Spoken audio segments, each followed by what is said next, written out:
Nah, sekarang gue mau nanya nih, kira-kira alasan lo tuh kemarin resign itu apa sih sebenarnya? Wah, ceritanya panjang ya. Hai guys, welcome back to BMTC Channel. Oke, blessed to be blessing. Kali ini kita bakalan ngobrol dengan salah seorang entrepreneur muda yang mengambil keputusan menjadi seorang entrepreneur di usianya yang belum 30 tahun. Please support our channel with subscribe and don't forget to click bell button. Enjoy the video.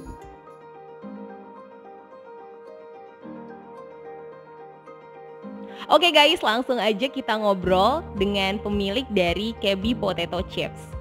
Langsung aja via Zoom meeting, Ko Hans Andika. Iya, oke. Gue mau kasih tahu nih sama audiens gue nih ya, sama viewers gue. Jadi ini sekarang nih ya, gue lagi ngobrol sama seorang yang bisa dibilang, aduh dewa banget deh public speaking dari gue. Gue pokoknya tuh kalau inget ya di zaman itu, kalau gue ngobrol sama dia tuh bener-bener, aduh gimana ya, kayak malu banget kalau gue harus disuruh MC tapi ada dia gitu, kayak malu banget. Tapi sekarang nih, sekarang gue yang harus jadi host. Kan gue denger nih ya, katanya sekarang lo udah serius banget, udah fokus banget sama bisnis lo yang sekarang nih, ya kan? Nah, sekarang gue mau nanya nih, kira-kira alasan lo tuh kemarin resign itu apa sih sebenarnya? Wah, ceritanya panjang ya. Oke. Oh, bisa simpelin nggak? Oke. Terus gimana tuh, alasannya apa? Apa ya? Simple aja sih. Lakuin apa yang ada di depan mata gitu. Karena awalnya juga since pertama kali gue kerja, gue kenalan diri dulu mungkin ya. Gue Hans, awalnya di sebuah perusahaan swasta, maskapai swasta di Indonesia. Dan salah satunya yang gue ketemu dengan talent terbaik adalah salah satunya dengan Eta ini. Jadi viewers dengan Eta channel ini, BMTC channel, dia adalah salah satu talent terbaik yang dipilih dan sebuah perusahaan maskapai swasta terbesar di Indonesia. Dan disinilah kita ketemu ya, di kantor ini kita ketemu ya Taya. Jadi banyak experience. Kita ketemu di situ. Terus ya banyak hal deh yang kita bisa bicarain gitu kalau mau diceritain dari awal gitu kan. Ya senang banget. It's too much ya. Betul, senang banget karena waktu di perusahaan swasta sebelumnya itu di maskapai banyak hal yang kita pelajarin, hal-hal yang baru, terutama hal-hal tentang dunia marketing. Dan kita waktu itu di komersial juga kan departemen, cuma beda. Kebetulan kalau aku departemen corporate branding dan partnership, dan Eta di international marketing. Ya. Oke. Sama-sama di karena gue nggak bisa di sana, gue nggak bisa ngomong di sana. Ya, nah disitulah jadi kita ketemu, terus di sana kita juga banyak belajar dan ketemulah Eta ini di perusahaan maskapai sebelumnya, di perusahaan maskapai swasta. Banyak hal yang kita pelajarin, terutama dalam hal komersial dan juga networking. Jadi pada sebelumnya memang aku sebagai profesional dan aku juga sekarang lagi ngejalanin bisnis bersama keluargaku juga, namanya KB. Oke, iya gue tahu nih KB. Jadi sebenarnya kalau boleh gue simpelin, alasan lo resign adalah lo memang benar-benar fokus pengen di KB gitu ya? Betul. Kira-kira gitu ya? Iya. Kita banyak belajar tentang yang namanya sistem bisnis, model bisnis. Kemudian juga kita bisa mendapatkan connection dong, networking. Karena menurut aku sih kalau untuk networking itu penting banget. Selain dari skill dan knowledge yang kita punya, networking kita harus ada juga sehingga berbanyak teman, berbanyak networking, sehingga kita juga punya banyak kesempatan yang bisa kita raih. Oke. Banyak teman, banyak rezeki ya? Nah, banyak pepatah ngomongnya begitu sih. Iya, banyak teman banyak rezeki. Tapi tergantung teman lo siapa gitu ya kata pepatahnya. Nah itu, pilih-milih juga. Oke, berarti bener harus milih-milih juga. berarti setelah lo konsen di KB lo ini, berarti secara tidak langsung sekarang lo udah jadi seorang entrepreneur muda dong ya? Muda ya. Kira-kira gitu ya. Oke. Nah, sebenarnya ketika lo ambil keputusan itu kan, kalau gue boleh suggest ya, itu kan before 30 tuh, sebelum umur 30 tahun. Nah, sekarang gue mau tanya nih, itu emang target lo atau kebetulan?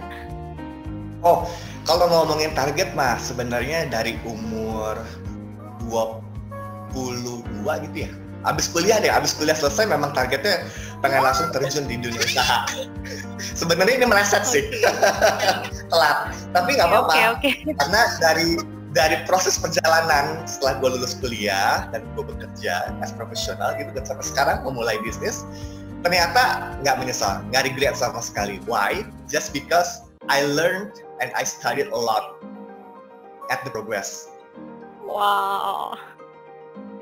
Iya sih, benar banget. Jadi emang dalam hidup ini kita nggak boleh nyesal juga ya kok ya. Jadi ketika gue happy banget nih ya, gue bener-bener bersyukur banget hari ini bisa ngobrol banyak sama entrepreneur muda kayak lo ini, yang bisnisnya bisa dibilang ada beberapa. Sekarang apa aja sih, KB sama apa? Gue lagi jalanin ada beberapa sih sebetulnya, tapi sisanya itu kerjasama kongsian sama teman-teman gue cuy. Sekarang ada di bidang fashion, sama satu lagi di bidang teknik. Tapi ini masih nol, masih berjalan, masih nurturing lah ibaratnya, masih baru. Oh ini, sekarang gue baru terlintas nih di benak gue pas lo ngomong ada fashion, ada teknik gitu ya, terus ada KB. Sebenarnya saat lo jadi entrepreneur itu sesuai sama passion lo nggak sih? Ketika lo jalanin bisnisnya, misalnya kayak gue nih, gue ngejalanin kopi karena gue suka sama kopi gitu ya, jadi itu passion gue. Kalau lo itu ngambil bisnis, bikin bisnis, create bisnis itu tuh kira-kira berhubungan nggak sama passion lo? Oke, kalau ngomong soal passion, ketika building, ketika create-nya sangat, karena menurut gue menjadi atau membuat sesuatu yang baru tuh menyenangkan buat gue. Kenapa? Karena suatu hal yang baru itu penuh tantangan dan juga dinamis, nggak monoton gitu-gitu aja. Tapi balik lagi, resikonya juga besar. Kalau yang gue rasain waktu itu, gue juga sempat baca-baca, ada sebuah pertanyaan begini, mungkin viewers juga bisa kira-kira nih ya. Ada pertanyaannya, kalau misalkan ada dua pilihan, ada passion, ada satu lagi bukan passion. Yang passion ini takes time, tapi juga tidak menghasilkan banyak secara income ya, maksudnya ya. Oke. Tapi satu lagi, ada yang bukan passion, tapi tahu ada marketnya dan market lagi membutuhkan, sehingga yang bukan passion ini bisa mendapatkan income yang banyak. Kira-kira viewers dari kedua pilihan mana? Oke, kayaknya tuh boleh tuh jadi pertanyaan. Oke, sekarang gue bikin itu jadi pertanyaan di konten ini. Bagi viewers, siapa yang bisa jawab sekreatif mungkin dan kasih alasannya. Nanti kita bakal kasih giveaway. Giveaway-nya mungkin boleh deh produk lo deh kok. Boleh. Kita masukin produk lo ya. Oke. Ya viewers ya, siapa aja dari kalian yang kira-kira mau, bukan bisa ya, ini mau doang, mau ngejawab ini dan kasih alasannya, kita bakal kasih hadiah buat kalian. Oke, berarti sebenarnya ketika lo menjalankan itu, lo yang paling lo lihat adalah kesempatan. Jadi gitu ya, kalau gue boleh lihat ya. Jadi yang paling lo lihat pertama itu adalah kesempatan. Ada kesempatan, lo akan ambil gitu ya. Bener nggak sih? Oke. Iya sih, gue setuju sih. Cuman banyak banget sekarang entrepreneur juga ngejurusin sesuatu itu, bisnis itu harus sesuai dengan passionnya. Berarti lo nggak setuju ya dengan hal itu? Bukannya nggak setuju, pilihan aja sih, balik lagi. Karena masing-masing orang kan targetnya beda. Dan setiap orang punya goal, achievement yang berbeda gitu. Nah, kalau memang ada orang yang memilih passion terlebih dahulu untuk memulai usaha, ya tidak apa-apa gitu. Dan fine-fine aja kok orang yang memilih passion bahkan bisa sampai berhasil gitu. Tapi ada lagi mungkin saat ini yang kita tahu ada peluang di mana, di momen apa, ada marketnya.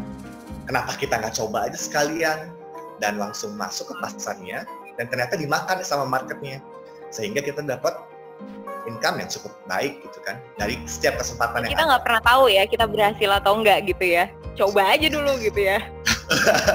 Intinya sih ada ininya juga sih, kita terukur kok semuanya, ada resikonya terukur.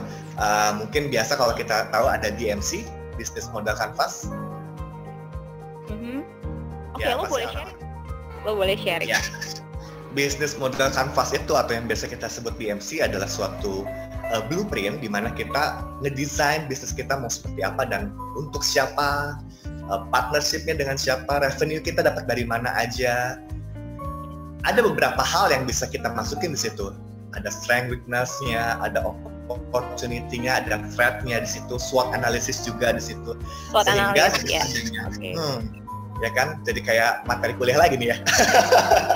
Ternyata materi kuliah ada kepakainya juga loh ternyata loh. Iya. Kalau misalnya kita ngejalanin ini jatuh, kita udah tahu kita harus bagaimana. Itu sih sebenarnya gitu ya kok ya. Oke. Gitu. Oke, udah banyak banget nih yang bisa kita sharing ya. As entrepreneur, kamu benar-benar hebat banget. Benar-benar kamu hebat banget deh kok. Bisa ambil keputusan before 30. Itu gue rasa sih sesuatu yang luar biasa. Karena nggak banyak anak muda di zaman sekarang yang berani ngambil keputusan kayak gitu. Tapi lo bisa gitu. Iya, ada hal menariknya fenomena sekarang tuh ya. Ada yang jadinya kepaksa loh harus melakukan itu. Gue pernah dengar ada beberapa teman. Gimana tuh kepaksa? Gue punya teman profesional dan dia punya teman lagi yang bekerja juga as profesional. Bisa dibilang posisinya udah cukup baik dan sayangnya pada saat kondisi coronavirus ini sekarang dia harus keluar, intinya harus keluar. Oke. Iya. Oke, gue paham. Udah ngerasa nyaman, enak dan aman mungkin pada sebelum masa COVID itu. Sekarang COVID dia harus keluar. Iya. Mana nih, aduh cicilan gimana? Dan dia harus struggle ya. Gimana nih kebutuhan hidup sehingga the power of kepepet berlaku gitu ya. Jadi ketika kepepet, bener banget. Otak tuh berpikir kan, wah cari jalan keluar lah, gimana caranya gue bisa dapat income untuk memenuhi kebutuhan gue gitu kan. Sehingga orang itu, temannya itu, dia bilang, akhirnya gue memutuskan untuk memulai dengan apa yang ada di tangan dia, apa yang ada di depan mata dia. Dan dia kalau nggak salah ya, jualannya jualan foods gitu, makanan, dan laku ternyata. Gila nggak? Wow. Jadi kadang kalau kita bisa bilang ternyata atau dia harus coba ya. Iya benar banget. Mungkin pada saat dia kerja nggak kepikiran apa-apa. Pas kesempatan ada COVID ini, semua kan udah behavior consumer kan udah berubah nih, udah bergeser sedikit demi sedikit. Udah apa-apa online, udah nggak mau physical touch gitu kan. Pengennya semuanya ya gitu. Dan hal-hal itulah yang ngebuat bisa jadi momentum juga, kesempatan juga, atau bahkan ya. Oke, gue benar-benar say thank you banget buat pembicaraan hari ini. Gue benar-benar happy banget kita bisa dapat ilmu banyak tentang entrepreneurship dan tentang keberanian ngambil keputusan gitu ya. Karena take decision it's not easy, man. Oke, the last statement dong kok dari lo. Sorry apa? The last statement dong dari lo. Last statement, keep strong. Kita nggak tahu apa yang ada di depan, tapi beradaptasilah. Selalu punya impian yang besar dan do the action. Oke guys, aku harap video ini dapat bermanfaat buat kalian, terutama buat kalian yang memang pengen banget jadi entrepreneur. Oke, the last statement, please support us with subscribe, like, and you can share this video. Dan jangan lupa kalian juga klik tanda lonceng yang ada di bawah supaya kalian gak ketinggalan sama video-video kita yang berikutnya. Oke, thank you so much for watching and I will see you on my next video. Bye!